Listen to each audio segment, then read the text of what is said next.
On my last post, I understand many of you said there was a WAV file attached to the end of it.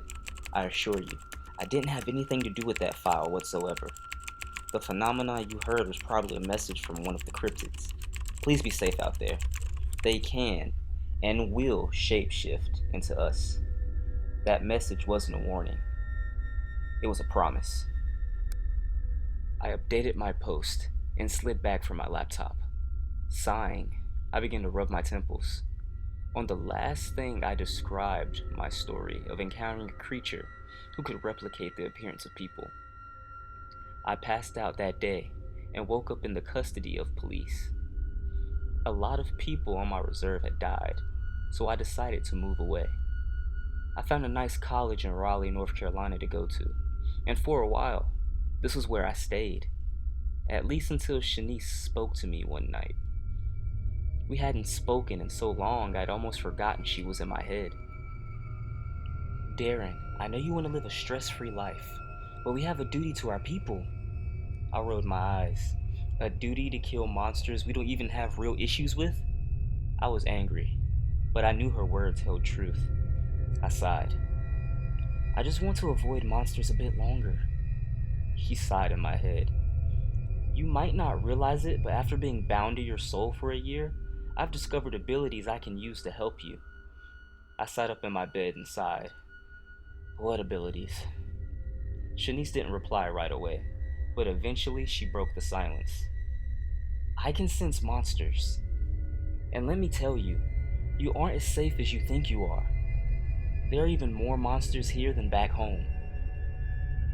My heart began to accelerate. What do you mean? Shanice sighed once again. On this hall alone, there are exactly 15 other monsters that I can detect. I grabbed at my chest and squeezed my shirt tightly in my hands. No, you have to be lying. If I'm surrounded with monsters, why am I not dead? Shanice went silent. I'm not exactly sure. Hearing this made my head pound. I had just started a thread on Twitter explaining my story and monsters in our world. I've related and read stories similar to mine, just to be trapped at my own dormitory. I took a deep breath and glanced over at an old sweater wrapped around a medium-sized object. I instantly felt Shanice's disappointment. Don't even think of touching that sword. I grit my teeth.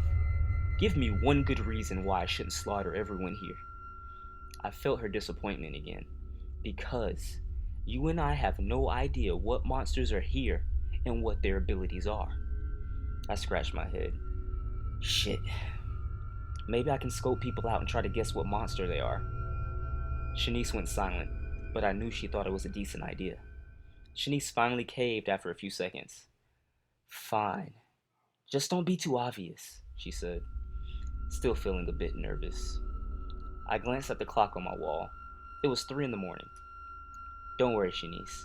If I haven't died yet, I don't think the monsters here want me dead at the very least. Shanice began to ease her mind a bit. I hope you're right, she said. I looked at the WAV file that was somehow uploaded when I posted my last tweet and shook my head. I hope I am too. I waited in my room for about 4 hours, waiting until the cafeteria began to serve breakfast. It took all I had not to walk out of my room strapped to the teeth. But after some talking with Shanice, I was convinced to walk to the cafeteria. I grabbed an orange juice carton and sat down at a table far away so I could observe everyone who walked in or left. Immediately, Shanice started telling me who wasn't human. I started noting in my phone the person and their characteristics. When I was finished, I realized one of them were looking in my direction. I looked away and tried to look normal, but this guy still had his eyes on me when I looked back at him. He was a Hispanic boy with glasses and a bowl-cut hairstyle. I looked away from him and started to panic. I'm not trying to freak out, but is that boy staring at me? I began to feel Shanice's fear. Yes, and he's walking your way. My heart sped up as my mind began to race. Shit. I need to leave before he realizes what I am. I quickly stood up, grabbing my orange juice carton as I did. I was about to walk away from the table when the boy sat down in front of me and motioned for me to sit down. My voice was caught in my throat, but somehow I managed to choke out, "I'm sorry, my stomach really hurts and I need to go to the bathroom." The boy then grabbed my arm and looked me in my eyes. "Sit down," he told me sternly. By now, my breathing was erratic, but I followed his orders and sat back down. He looked at me curiously, furrowing his brows. "How do you have two voices in your head?" he asked me. Surprisingly, his question calmed me down, yet scared me even more. I looked the boy in his eyes and gulped. What do you mean?" The boy looked around and shook his head. "I can't talk here, but meet me in my dorm room. Room C18, second floor." He then got up and began to leave. I had many questions, but at least I wasn't dead or on the path to death. When I sighed in relief, Shanice's fear overcame me. I began to nervously sweat and hyperventilate. "Shanice, what's wrong? Your fear is making me react." There was no reply for a bit, but Shanice only had to say two words. "It's me," she finally said.